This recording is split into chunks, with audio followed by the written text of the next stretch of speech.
So we made a big deal about the split of Western Christianity and Eastern Christianity, and we've seen the factors involving that, including language and geography, political changes, all kinds of stuff that's gone on to affect that split. At this point in time is really the kind of time where we're going to start pursuing more the Western tradition, going through the Pope, what becomes the Pope, the papacy in Rome, and into Protestantism, and so on.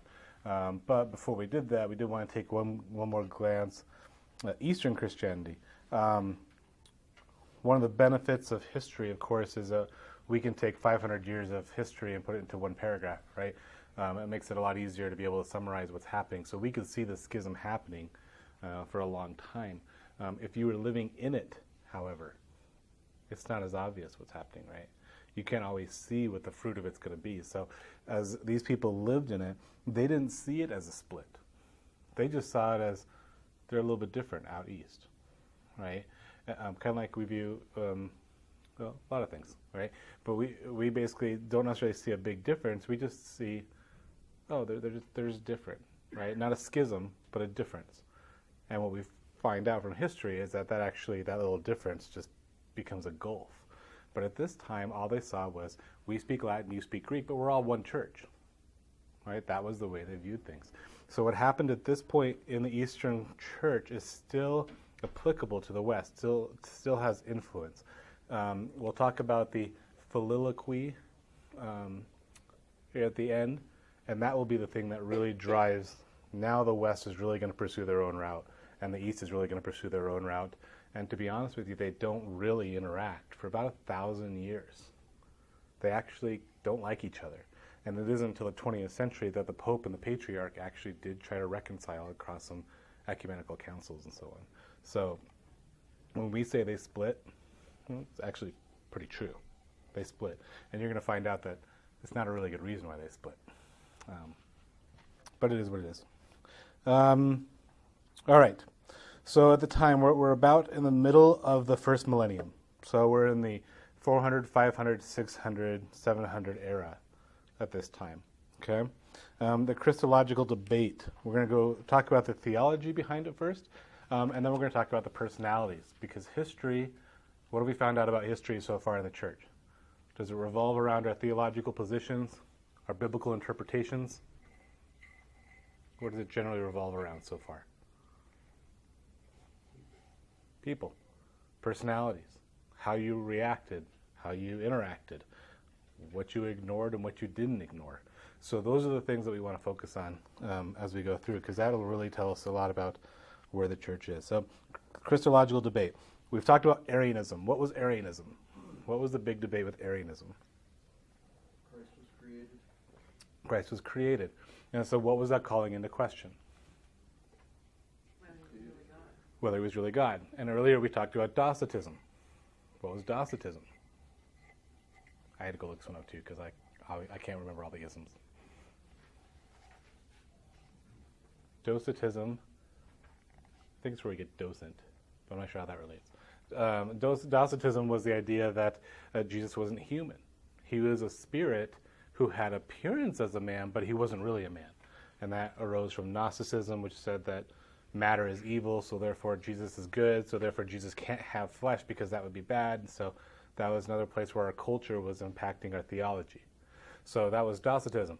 Now, both of those, so that means that we've had heresies that Jesus is not human, and heresies that Jesus is only human. And he's not divine, or at least not completely divine. Right? So we already talked about the Council of Nicaea and the Council of Constantinople, where that was rejected. And they came up with the phrase, right? He's very God of very God. He's man. There's 1,000 terms that they used for that. So what do you think the debate turns to now? Everybody's finally convinced that the Trinity is a Trinity. They're all 100% God. 3 substances, 3 persons, 1 substance. What else are we talking about now? What else could we possibly debate? Holy Spirit. No, that's already been settled. 3 persons, 1 substance. we still have this little debate about Jesus. Because what's wrong with Jesus? Is this the modalism? Modalism is a little different, but it's not effective yet. We'll come back to that. You'll find that one of the other heresies that happened right after the church started was called adoptionism. Adoptionism is the idea that Jesus was actually a man, born of Mary, walking around as a man, and then all of a sudden God decided to pluck him up and make him divine. He adopted him, right? That was around the rejected in the 300, 400 time frame. Guess what comes back up in the 800s? Spanish adoptionism. It's a cycle, right? The same stuff keeps coming up. All right, so we have one other issue that we don't need to understand, and so therefore we have to understand it, and that is, how can Jesus be 100% man and 100% God at the same time? We are explaining the Trinity, so now we need to explain the dual nature of Christ. Tertullian's already said it's two natures, one person. And the terms he used, unfortunately, were the same terms that were used for the Trinity. Specifically the word hypostases and the word oasia, or whatever. That means there's multiple hypostases and one oasia. So oasia was defined as the general thing. It's what made its essence. So when we say three persons in one substance is the oasia. That's God, that's divine. And then hypostases was the specific thing. So you could say there's oasia would be the fruit, and the hypostases is an apple or a banana or whatever else. Does that make sense? It's the general to the specific. So they want to take the same terms then and apply it to Jesus. He's one person, oasia is Jesus, and he has two hypostases, God and man. Okay? That's where we get the term hypostatic union, if you've ever heard of that. That's what that means. So the question was, how do you explain that? Because, of course, we have to explain that. The Bible's not allowed to have any mysteries. We have to explain everything, right?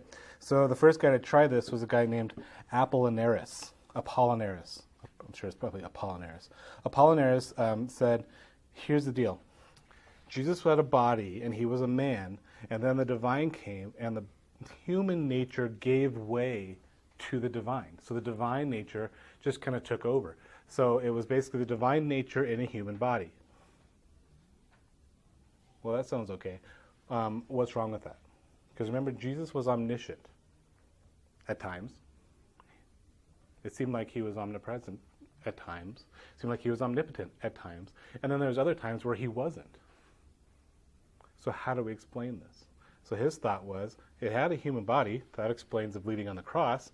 But it was a divine nature that took over within that body, which explains his omnipotence and his all-knowledge, omniscience. Yeah. Is he trying to claim that only one nature is active at a time? Or? Is that what he's... Well, is he? Sounds like they're in conflict. I mean, that sounds like that would be a bad thing. Why would it be in conflict? Because he took over. Or it gave way. Right? What's the problem with that theory? How in the world can Jesus die for the sins of all mankind if he's not fully human? Because the divine, he's got a human nature. What makes a person? Right? Yeah. People say, well, wait a second. Either he is a person, a man, with his own soul, with his own being, or he's not. You can't have one without the other.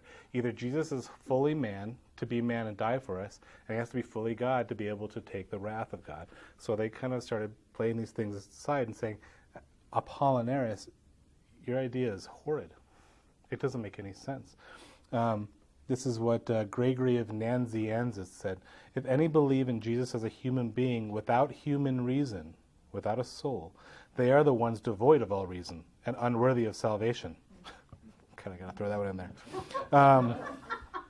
For that which he has not taken up, he is not saved. He saved that which he joined to his divinity. If only half of Adam had fallen, then it would be possible for Christ to take up and save only half. But if the entire human nature fell, all of it must be united to the Word in order to be saved as a whole. Okay? So when this guy was around the Council of Constantinople. So when Constantinople made statements like that Jesus was being of one substance as the Father as well as made man, they were actually not only rejecting Arianism, they were actually rejecting Apollinaris' explanation of his dual nature. Okay? It was kind of a byline. Arianism was the main target, but explanations like this were also targeted. He's 100% man and 100% God. Now Tertullian was satisfied to say, that's all we need to know. Let's just leave it at that. But we couldn't leave it at that. We have to keep going, right? You're not allowed to stop there. Over time, two schools of thought arose. Okay, one is they were called the Alexandrian and the Antiochian. One's from Alexandria, the other's from Antioch. The two schools of thought developed over many years. Here's generalizations of what they thought on this topic. Okay, the Alexandrian position were generally allegorical. They focused on the divine kind of stuff. So what they had a tendency is to think more about how Jesus was more like God. They talked about salvation, how men were united to God and how he was redeeming us back to himself. And so they tended to take that kind of I'm going to heaven kind of view, not by itself, but kind of as a tendency. That's how I look at the world. I see that thing. That's what dominates my thinking. So they didn't necessarily deny the humanity of Christ, but they focused more on his deity, if that makes sense. Okay. The Antiochian were more literal interpretations, so they would have more in common with us. They saw salvation as God addressing the weaknesses of men and sin, and reconciliation on the basis of the penalty that we have to pay. They tended toward the factual and the concrete. So when they read their Bibles, what did they see? Well, they saw Jesus walking amongst men, teaching, doing miracles, and so on. It's not that they deny the deity of Christ, but they focused on his humanity because that was concrete. They could read about that. They didn't try to go through the text and try to guess at what he really was. Does that make sense, how those two positions work? Okay, so as it comes to this, one side focused on his deity, the other side focused on his humanity. Okay, that's the generalizations. And of course I went out of order, so now I'm lost. Okay.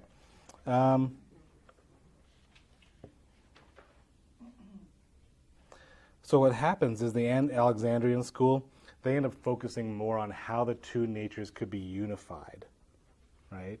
While the Antiochian school focuses more... Sorry, I stepped on the cord.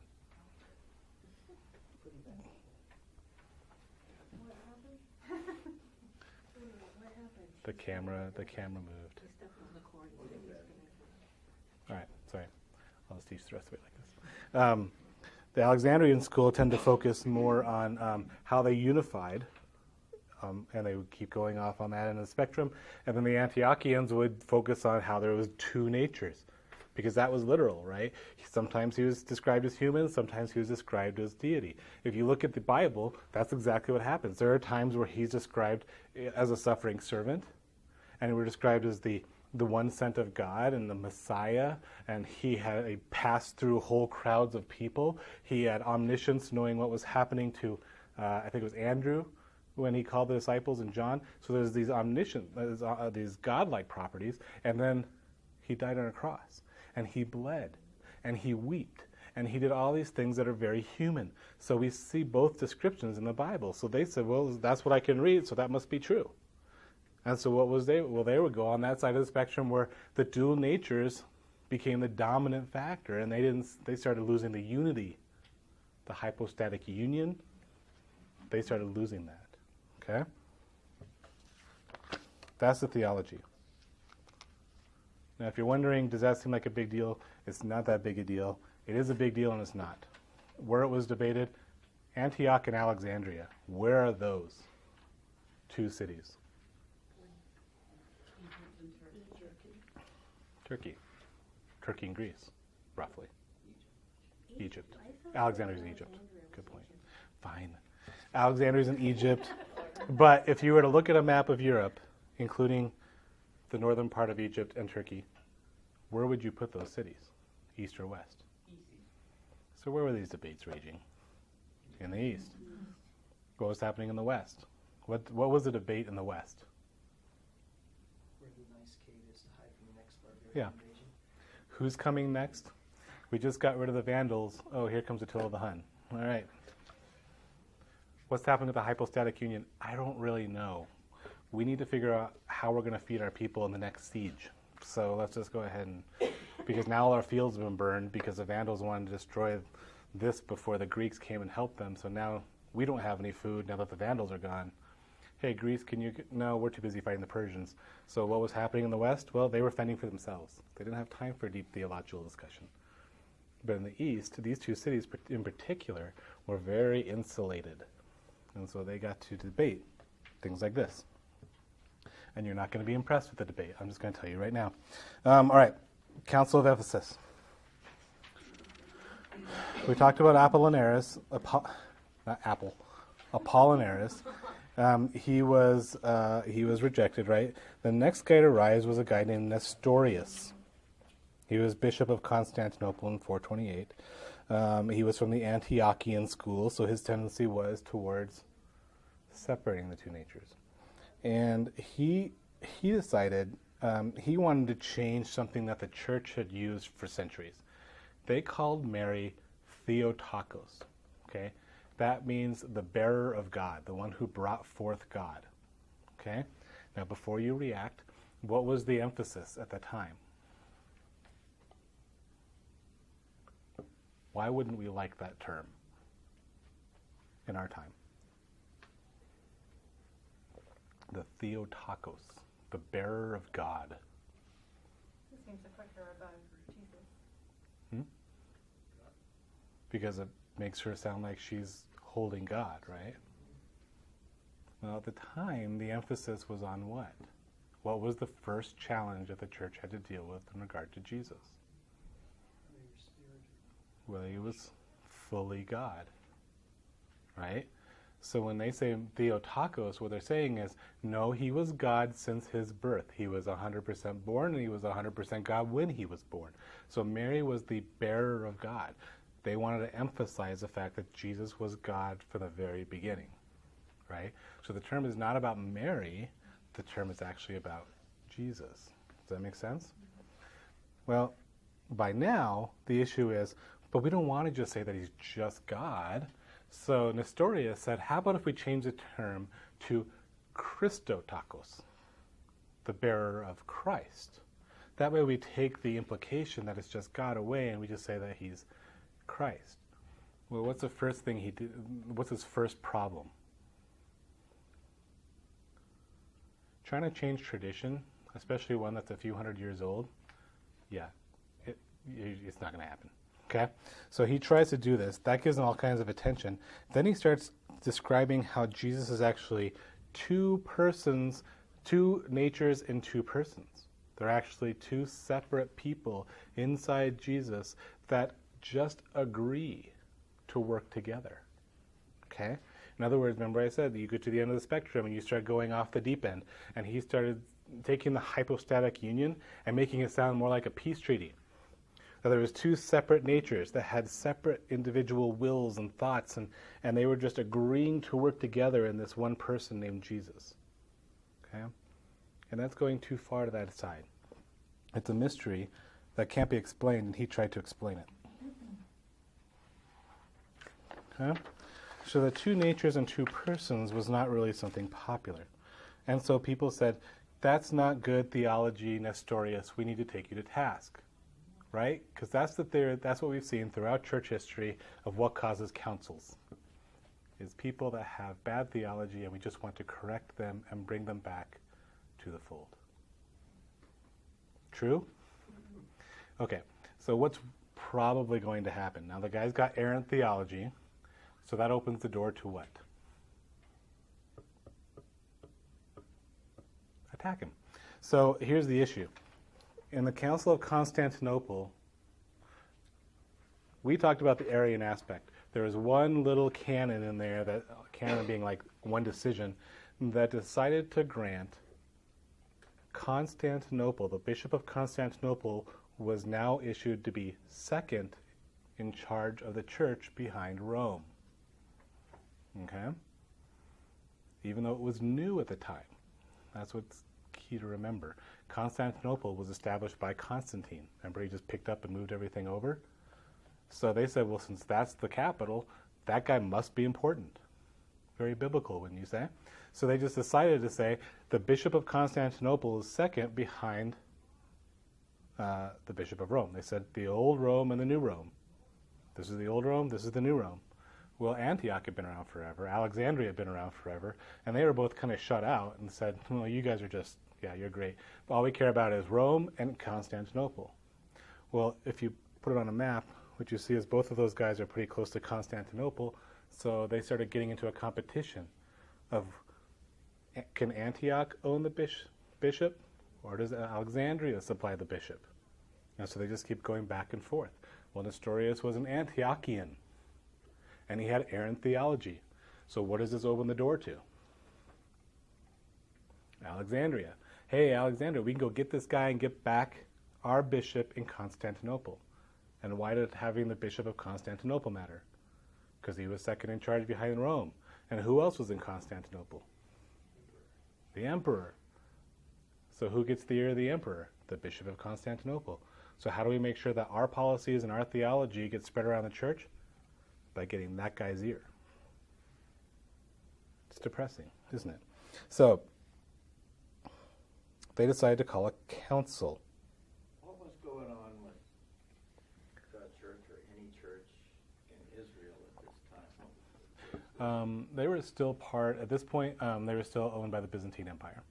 And so there was actually a bishop of Jerusalem who held some amount of power. But they're not significant. And in about 200 years, they're going to be taken over by the Muslims. And then the church is wiped out.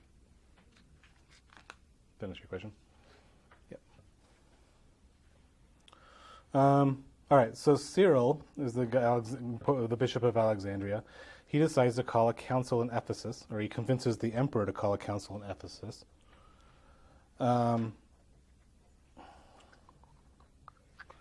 To hear about Nestorius.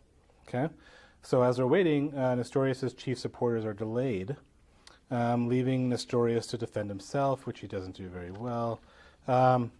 Cyril went ahead with the council without the Nestorian supporters. Nestorius was not allowed to defend himself, and eventually he's declared a heretic by the Alexandrian guys that were running the council to begin with, without any kind of defense. Well, that seems totally fair. So then Nestorius' supporters, led by a guy named John of Antioch, show up. They find out that the council's already heard and decided all the decisions, so what do? Call their own council, right? And what was their decision? That Nestorius was actually okay, and it's actually Cyril who's a heretic. So basically now we have that whole school cheering thing. We got spirit, yes we do. And the other side has to respond back. So now we've got rival councils in Ephesus just pointing the finger and saying, no, you're the heretic. Oh yeah, well you're the heretic, right? And that's all they're doing. They're going back and forth. Finally, the emperor, Theodosius II, intervenes, arrests both Cyril and John, and says both of your councils are null. Forget it. Okay. Over time, they're both released. Theodosius negotiates what he calls a formula of union, and Nestorius, though, is upheld as a heretic, and he's abandoned. He's exiled, and then he's such an embarrassment to the Antiochians that they actually continue to reject him. He keeps having to move further and further to the corners of the empire. It's actually kind of sad. Interestingly, because we won't have time to go over this, followers of Nestorius also leave the empire, okay? And they go east into Persia, into what we would call Iran. They set up a church there that lasts for centuries. In fact, they were so effective, they had missionaries going into all parts of Asia as far as China. India, China, they were scattered throughout Central Asia. And they lasted for a few hundred years until the Muslims came, then they were kind of wiped out. But these guys are actually pretty effective as a church in their missionary aspects. All right, so we now have a truce between the Alexandrian and the Antiochians, but that doesn't last. Cyril dies, and he's succeeded by a guy named Dioscorus. This guy's a slime ball. He had a very extreme Alexandrian position. So we talked about Nestorius taking this extreme position of saying two persons, two natures, just two battling people that agree to get along. Dioscorus took the opposite and said, no, there's one. There's actually one nature, and it's a singular. They're so intertwined that they become one thing. And where this comes into play is a guy named Eutyches.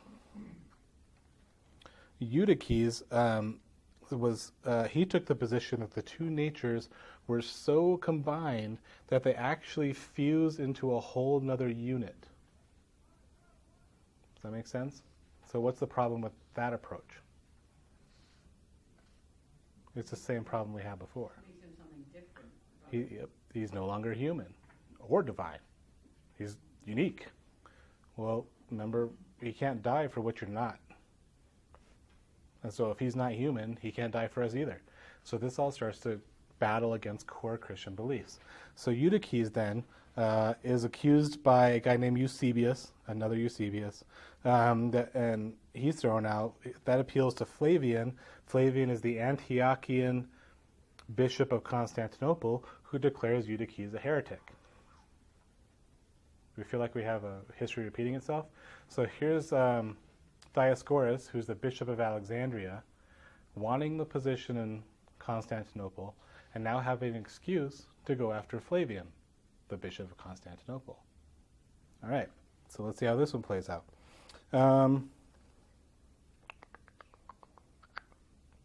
So Eutyches is declared a heretic. Dioscorus works through the emperor. There were significant amounts of gold all of a sudden going from Alexandria to Constantinople about this time, go figure. And there's also a council that was called. And guess who gets to preside over this council? Dioscorus. And guess what the president of the council gets to do? Decide who gets to speak and who doesn't get to speak. Now, the Bishop of Rome is watching all this. We said that they're not just checked out yet. And so they actually send a letter by a guy named Hilary. Hilary ends up becoming a pope later on. But they send a letter saying, here's my thoughts on this matter of the dual natures. Okay? So he sends a letter. Dioscorus knows that the Bishop of Rome doesn't agree with him. So what does he do? What do you think he does? Ignores it. Doesn't allow him to speak. On the other hand, who does he allow to speak? Eutyches. And what does Eutyches say? It's all a big misunderstanding. Flavians, that's not what I said. I said that there was two natures in one person. I'm 100% Orthodox and 100% Nicene. It was just a big misunderstanding. I don't get it. Right? Dioscorus says, oh, that's perfect. I knew it. Well, Flavian, do you have anything to say for yourself? Oh, too late. Let's move on. So guess what happens? Flavian's not allowed to defend himself. Eusebius is not allowed to defend himself. All they hear is a testimony of Eutyches. And so what's the sentence? Well, Flavian, you declared Eutyches a heretic unfairly, so an eye for an eye means that we should do, what do you, Flavian? Declare you a heretic. And so an angry mob comes in, and they beat the guy until he's this close to death on the altar. They take him away, and he dies a day later. Well, that's pleasant. So both Flavian and Eusebius are declared heretics. The letter from Leo is never read, because it doesn't want to be. And Dioscorus wraps up everything in Ephesus in a day. Very efficient government. This really makes Leo mad in the West. He gets kind of fired up. They appeal to Theodosius II, but Theodosius, remember, had all kinds of gold coming between him and Alexandria, so he wasn't really inclined to change anything. But then he dies in a horse riding accident. And the next person that come up is Pulcheria. Pulcheria marries a guy named Marcion. Now, Pulcheria was a very faithful Christian, at least as far as we can tell. In fact, she was so faithful, she took a vow of celibacy before she married Marcion. Then she marries Marcion because she was a sister of Theodosius, and she needed an emperor because she was just the queen. And so she marries this guy Marcion, but they never actually consummate their marriage, so they never actually had any children. Marcion had a child from an earlier marriage, whatever. But they never actually consummate the marriage, which I thought was kind of weird. Anyways, these two realized that what happened in Ephesus was a farce, and so they call another council.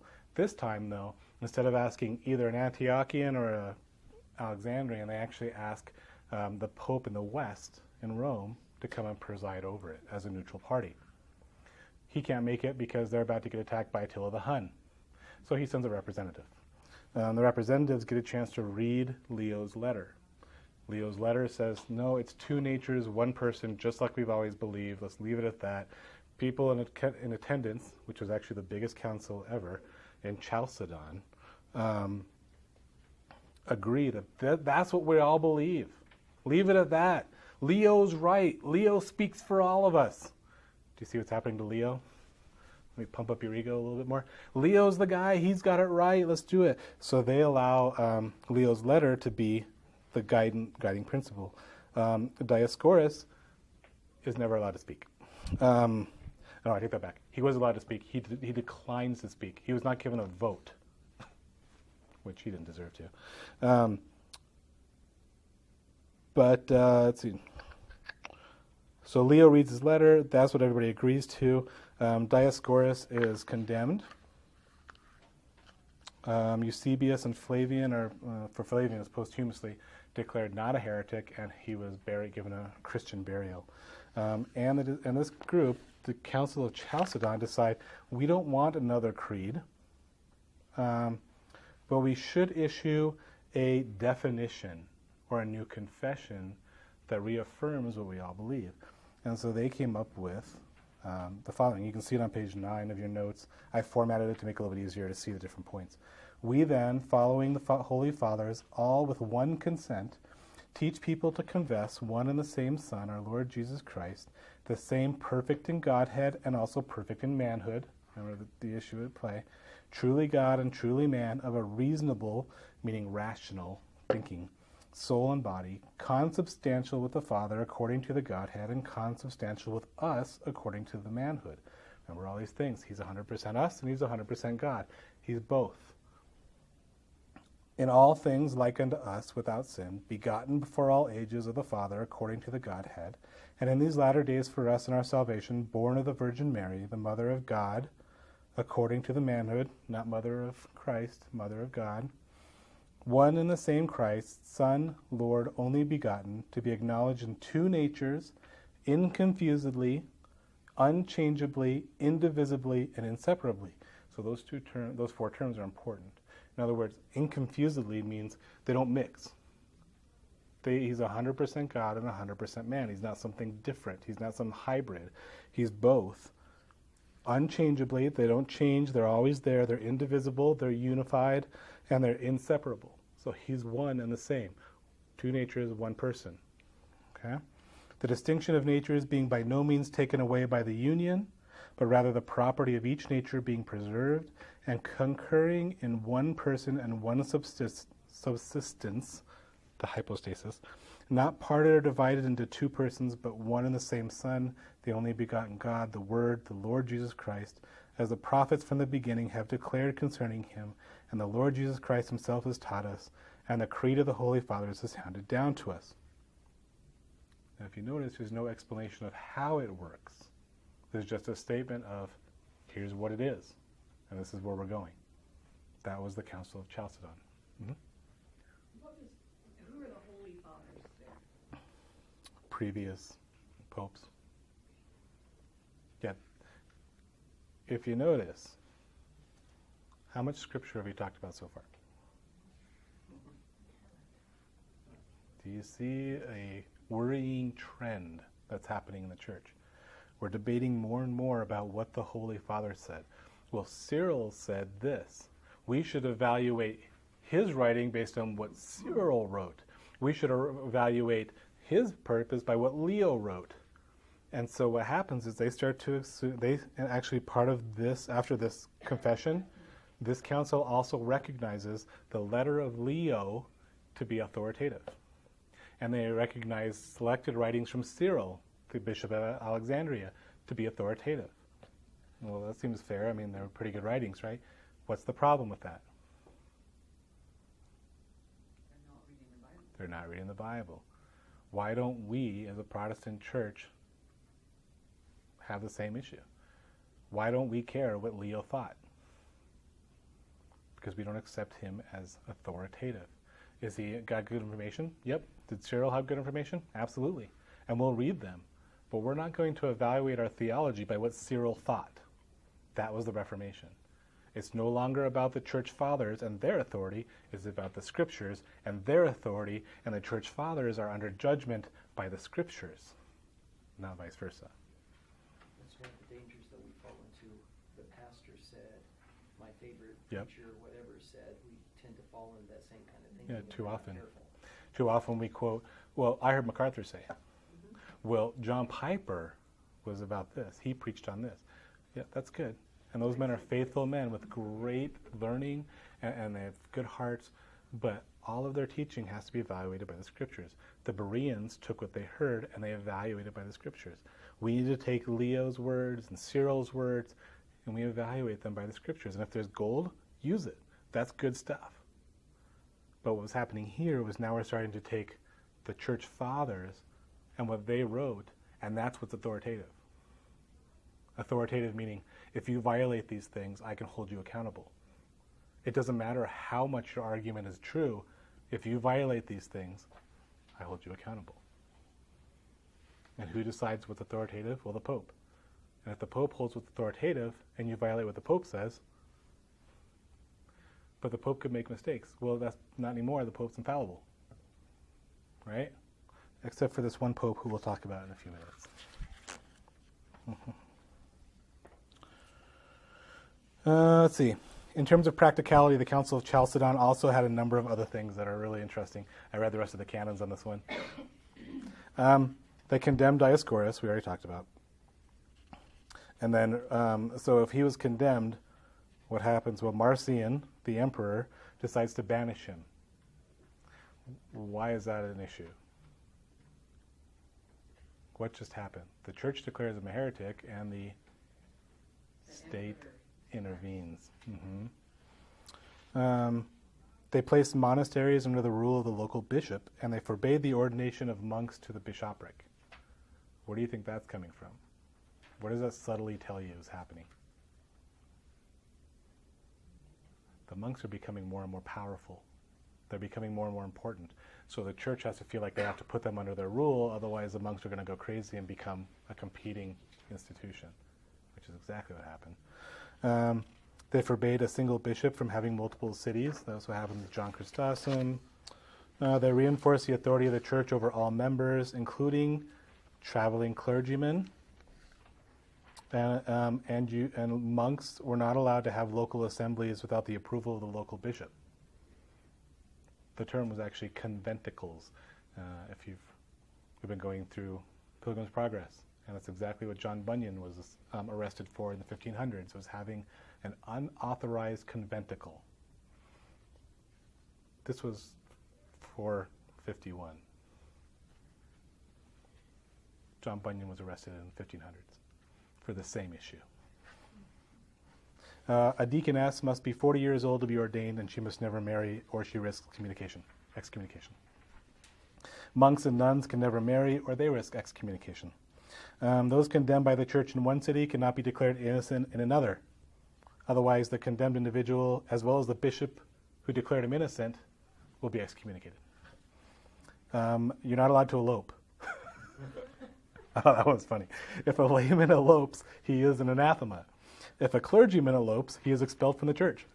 And anyone that helps the eloping couple will also be excommunicated. I don't know. I'm guessing, I didn't look into this one. I'm guessing that this is kind of starting to go towards the fact that marriage is becoming a sacrament. And so if you elope, you're doing so outside of the church. You're doing it without the blessing of the church. The clergyman eloping is an issue because now they're starting to move towards celibacy. Well, the West is. The East, not so much. All right, and then there's this little pronouncement: the bishop of New Rome shall enjoy the same honor as the bishop of Old Rome. What does that change? What is that saying? The bishop of New Rome, that's Constantinople, is now what? Equal to the bishop of Rome. So Leo said, I love your counsel, except I have an issue with that one.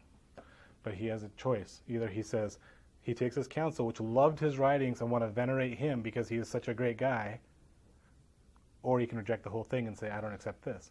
He decides, all right, we're going to protest that one point, but go ahead.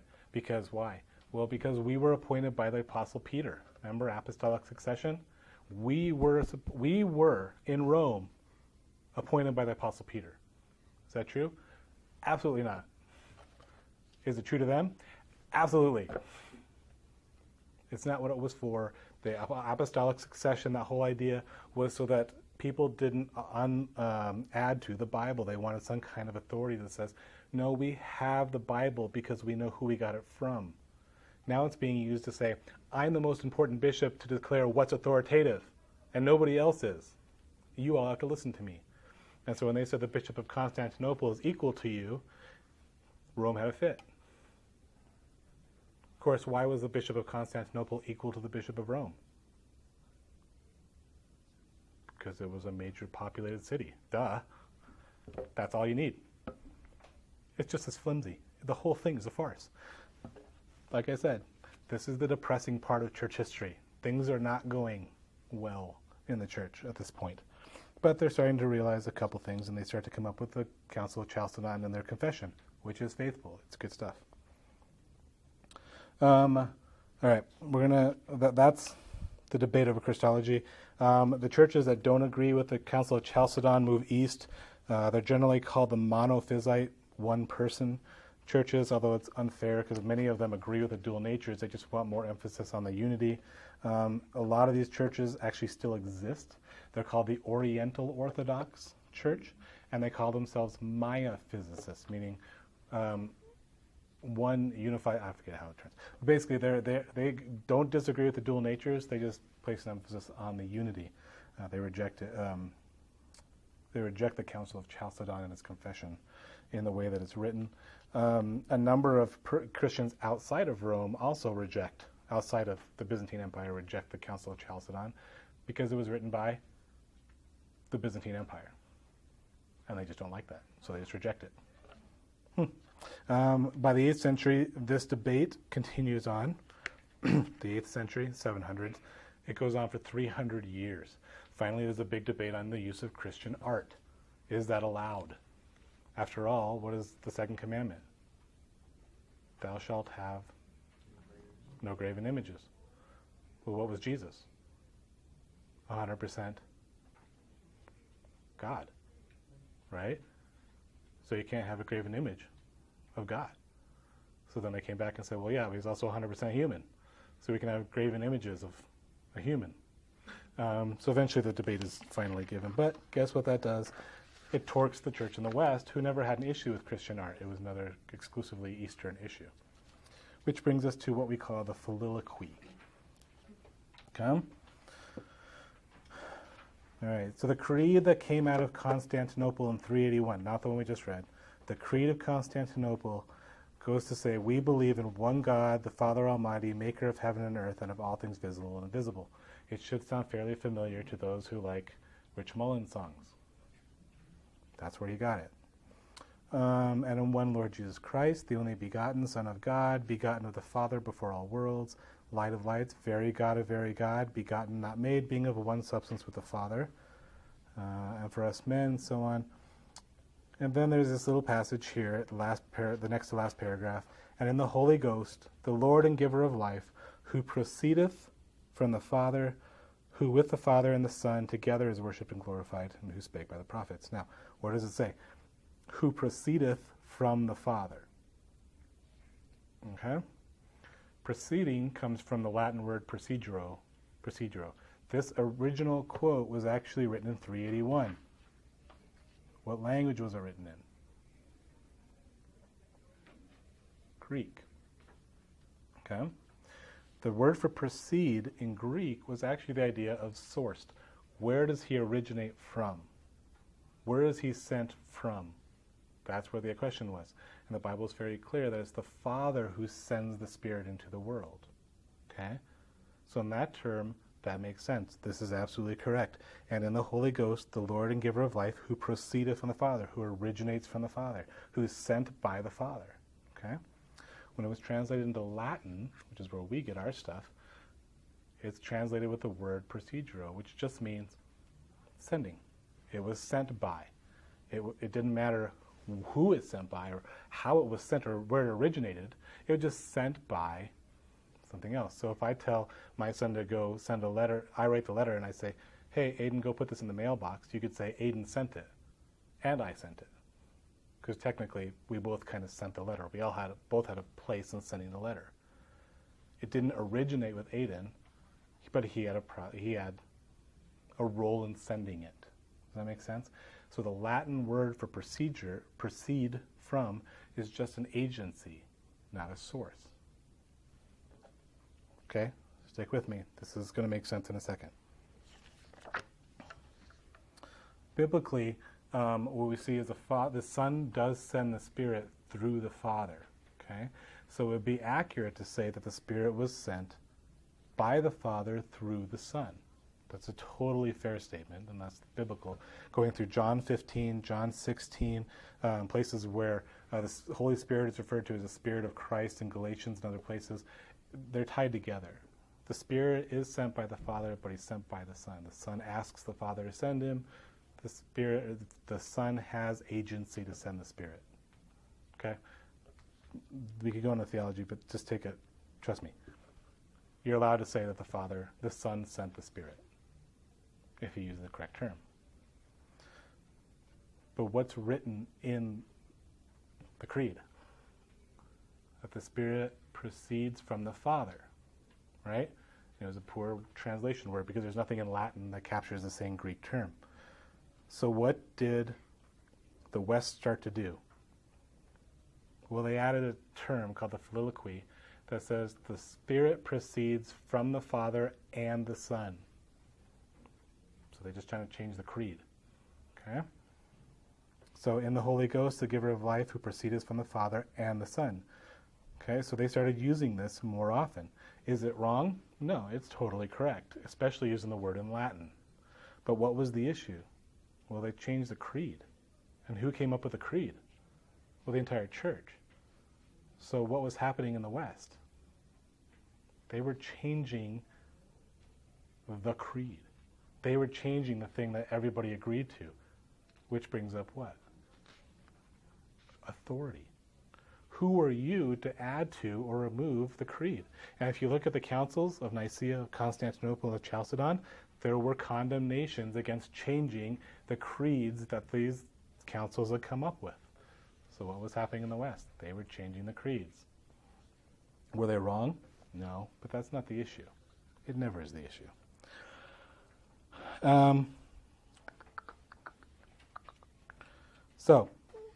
Eastern opposition came as early as the 7th century in the 600s during a verbal battle between the Patriarch of Constantinople and the Pope of Rome. You've probably heard this before. The Pope was accused of using the Filioque without authorization of the entire church. They kind of keep going back and forth. The real challenge came in the 8th and 9th centuries when the Frankish kingdom became a dominant power in the West. So the French causing more problems. Just kidding. Only kidding. Gotta take that out of that. So the Franks start to take over, and they become a dominant power of Europe. And they actually take over Gaul. They take over most of Western Europe and unify them. You'll know the guy, Charlemagne, is a Frankish king. Okay? Somehow the Frankish church comes to the conclusion that the Filioque and the Son was actually part of the original creed.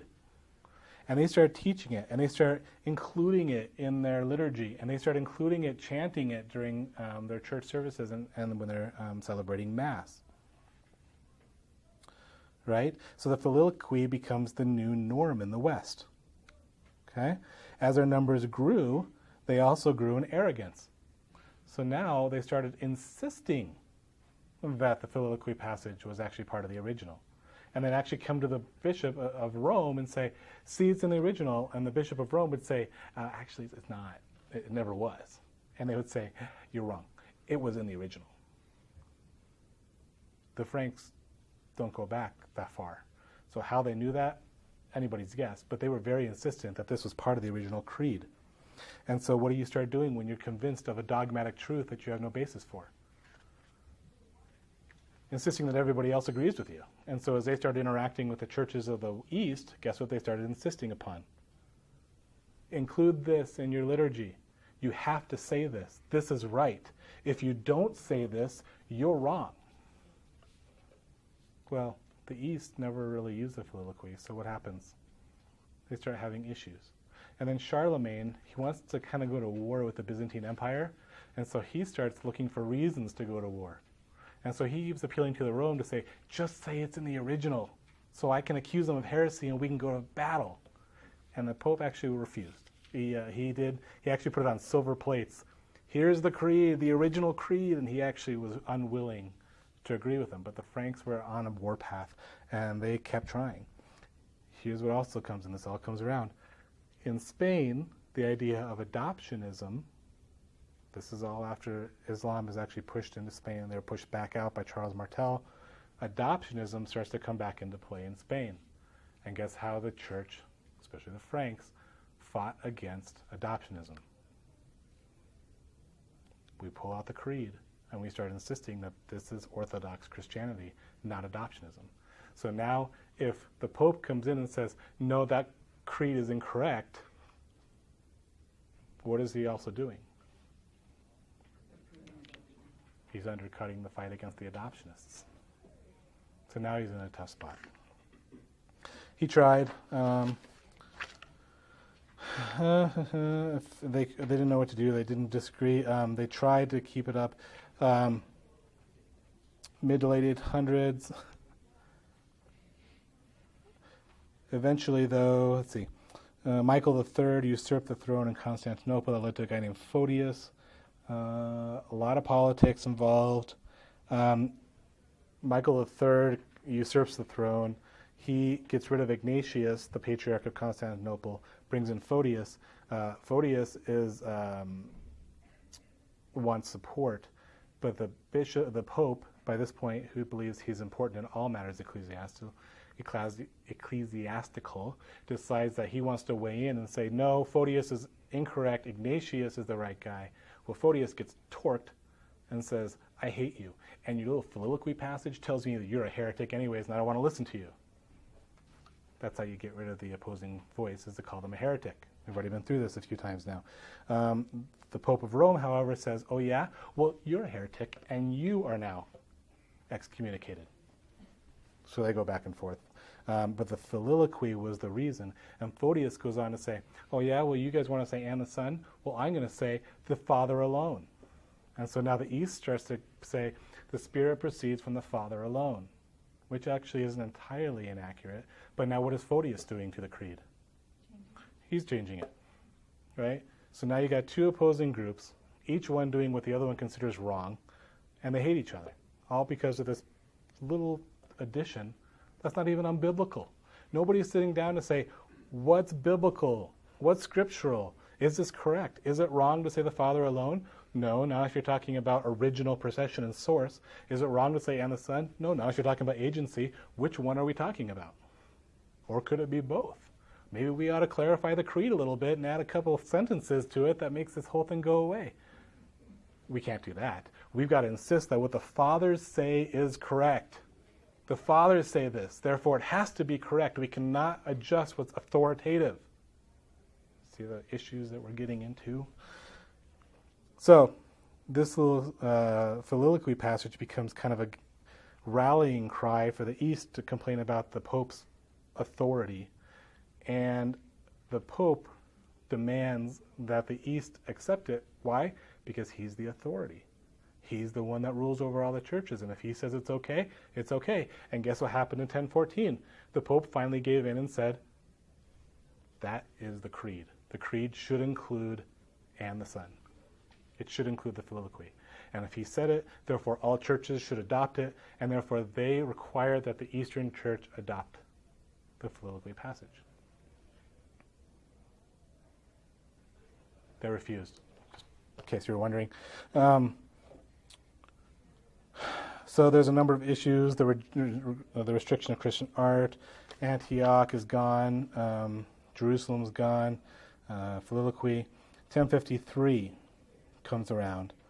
And now there's a new group invading Europe. It's called the Normans. I think it's the same as the Vikings, right? Yeah. The Normans now invading. Well, they're invading Italy, and they're also a threat to the Byzantine Empire. So we need to fight back. Maybe we ought to unify. So guess who's the leader of Italy? The Pope. He's now a political leader by this point in history.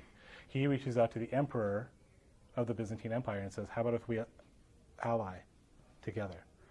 The emperor says, that's a great idea. The Pope says, that's a great idea. You send your people, I'll send my people. Let's meet in Constantinople, we'll make this thing official. Okay. So they send letters. By this point, the church in the West is demanding clerical celibacy, and they're also deciding that they want to observe communion using unleavened bread.